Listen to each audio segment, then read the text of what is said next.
Hello, everyone, and welcome back to another episode of The Fourth State. Today, we step into a realm of breathtaking beauty and chilling terror, embodied by some of the most enigmatic beings in Indian folklore, the Yakshis. You've perhaps seen their graceful forms carved on ancient temples or heard whispers of their seductive allure in local tales. But what if these captivating nature spirits harbored an unbelievable duality, a power to grant wishes and a hunger to take lives?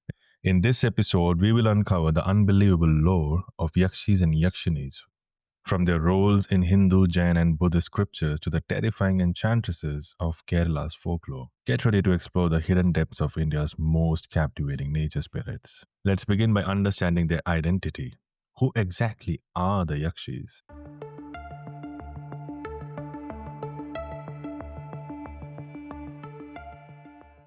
The terms Yaksha for the male and Yakshini or Yakshi for female refer to a unique class of supernatural entities in Indian mythologies. They're distinct from Devas and Asuras. Their origins are ancient, predating many formalized religious texts, suggesting they were deeply ingrained nature deities from the very beginning of Indian civilization. They often embody raw elemental power. Yakshis are intrinsically connected to nature. They're believed to reside in ancient trees, especially the Ashoka and Sal trees, as well as deep forests, hidden water bodies like wells and ponds, and secluded mountain areas. Their presence signifies the spirit of a place, the very essence of the wilderness. They are guardians of natural elements and quite famously custodians of hidden treasures beneath the earth, often associated with Kubera, the Hindu god of wealth, who was himself a Yaksha. Visually, Yakshis are almost universally depicted with breathtaking beauty. Sculptures and texts describe them as voluptuous, graceful, and enchanting, often adorned with rich jewelry and flowing attire that mirrors the abundance of nature. You can see these incredible carvings at ancient sites like Sanchi, Barhud, and Mathura. They aren't typically primary deities, but rather powerful attendants or benevolent forces embodying the beauty and potency of the natural world. But this beauty, as we'll discover, often conceals a darker side. This is where the lore of Yakshis gets truly fascinating. Their profound duality. They are rarely purely good or purely evil. Instead, they exist in a spectrum, capable of both immense benevolence and terrifying malevolence. This reflects nature itself, beautiful and nurturing yet wild and dangerous. On the benevolent side, Yakshis are associated with fertility, abundance, and prosperity. They are believed to grant boons related to wealth, children, and good fortune to those who respect and appease them correctly. In many ancient communities, they were revered as protective spirits of villages and natural resources.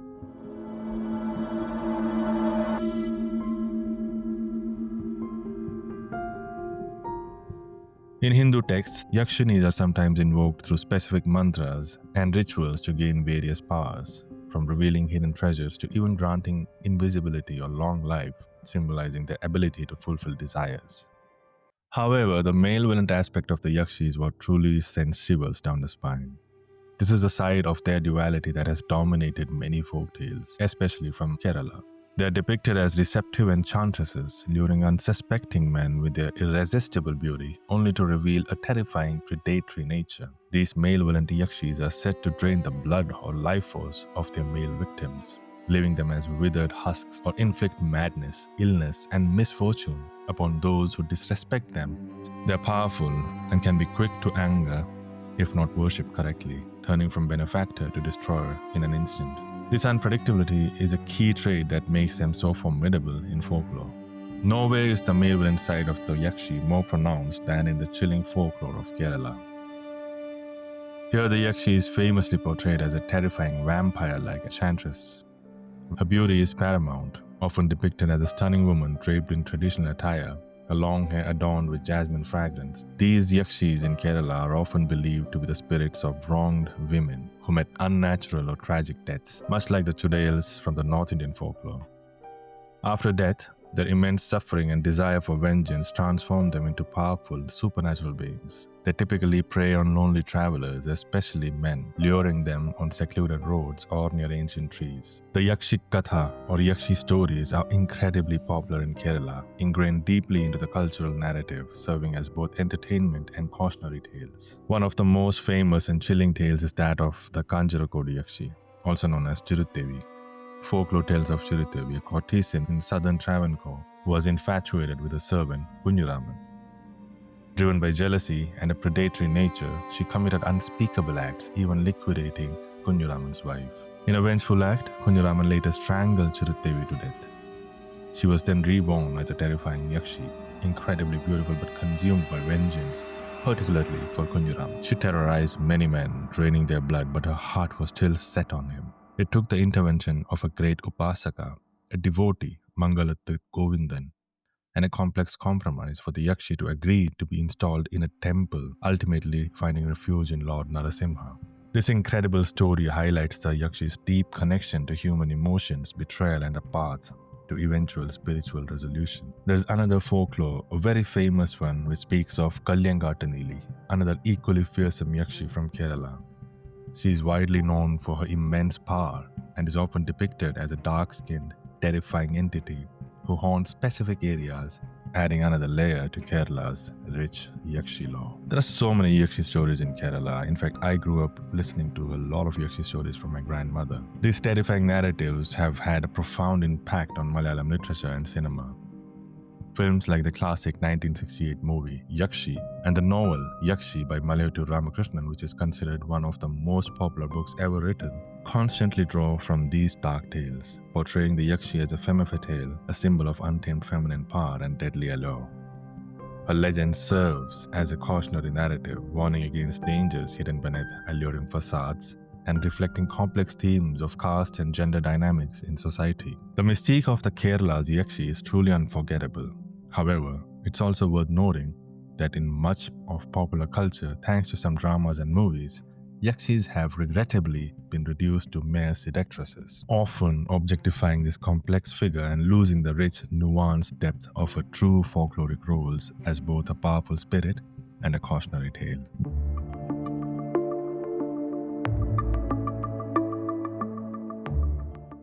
Beyond the scary folklore, Yakshinis play significant and often benevolent roles in the structured mythologies of Hinduism, Jainism, and Buddhism. This broader understanding shows their deep integration into India's diverse spiritual pattern. In Hinduism, Yakshinis are typically shown as attendants to Kubera, the god of wealth. They're often depicted as graceful, beautiful beings residing in celestial realms, guarding treasures, and capable of bestowing prosperity and fertility. While the Uddamareshwara Tantra and Tantra Tantra even list dozens of Yakshinis, each associated with specific powers and mantras, from granting invisibility to revealing hidden gold. Their primary role is that of minor deities or benevolent forces associated with abundance. In Jainism, Yakshinis hold a very important and distinct position as Shasana Devatas, deities of the teaching. Each of the 24 Jain Tirthankaras has a specific Yakshini attendant, serving as a protector of their teachings and a benevolent intermediary for devotees seeking worldly gains. Powerful Yakshinis like Ambika or Chakreshwari are revered as figures who can grant boons and guide followers. While Jain scriptures describe them as having emotions and being capable of anger if not worshipped correctly, their primary role is one of service and protection. And finally, in Buddhism, particularly in early Buddhist art, Yakshinis are frequently depicted as beautiful, voluptuous figures, often associated with stupas and gateways. They symbolize fertility, abundance, and the life-giving essence of nature. Carvings at ancient Buddhist sites like Sanchi, Barhut, and Mathura feature Yakshinis prominently, often shown embracing trees, symbolizing their connection to the earth's bounty and the flourishing of life. So you can see how, from the terrifying blood-sucking enchantresses of Kerala to the benevolent fertility goddess of ancient Buddhist stupas, the Yakshi is truly an entity of unbelievable duality. Her legends, whether whispered in fear or celebrated in reverence, are a testament to the complex ways our ancestors understood nature, power, and the unseen. These aren't just scary stories. They are windows into deeply held cultural beliefs, ancient fears, and the human mind's enduring quest to comprehend the mystical. My own journey into these fascinating tales led me to a particular Yakshi story that my grandmother once shared with me. This tale inspired a short story, Deviltry and a Piece of Rock, which is the very first story in my 50 horror short story collection, India's Most Haunted, published by HarperCollins. It's truly amazing how ancient folklore continues to inspire new narratives. Did any of these unbelievable facets of the Yakshi surprise you? What fascinating lore about the nature spirits or powerful female entities exists in your own region? I'd love to hear your insights and stories. You can find me at the rate the Harikumar, TheHarikumar. Don't forget to subscribe to the Four State podcast for more explorations into the unbelievable world of ancient folklore. Until next time, stay curious and keep an eye out for those beautiful spirits hidden in nature. May the Yakshi be with you.